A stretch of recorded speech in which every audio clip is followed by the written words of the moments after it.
Randy, busy week for the Belleville Senators, acquiring a couple of different players. First of all, let's start with Willie Poker, who was acquired for Chris DiDomenico.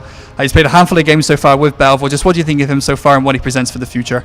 We're excited to get Willie. I mean, that's a good hockey trade. You give up a good player in Chris DiDomenico to bring in Willie, but he's a right shot guy. He can run the power play for us.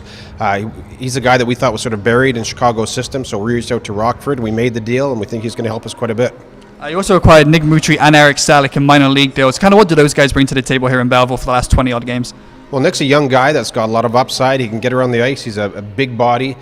We needed help on the left side, and we thought it was a good risk to bring him in and audition him.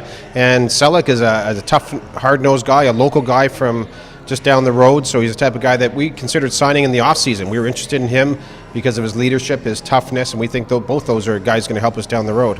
Obviously, Philip Gustafson was acquired as part of the Derek Brassard deal. Can we expect to see him in Belleville later this year, and what does he present for the future?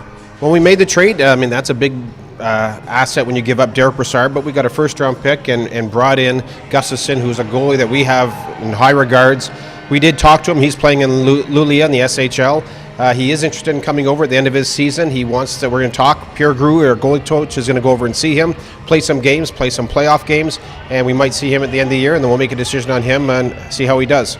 Finally, just a feel-good story for Belleville. Jim O'Brien started the year on a PTO, got an AHL contract, and a couple of days ago got a 2-year, two-way deal at the NHL with Ottawa. It's kind of what to say about Jimmy to have him kind of come full circle back into the Ottawa organization. It's a great story. Jimmy's a good guy. He came to us. We thought it was a good opportunity to bring him in on a tryout. No obligation. He earned the contract. He played well, consistently well every game. His performance is good. His leadership is good. We knew we might have some openings in Ottawa down the road, so we approached him and said, would you like to sign an NHL deal? Him and Jack Rodwell are two guys we've brought in on AHL deals that have turned into NHL deals, and it's good for our organization.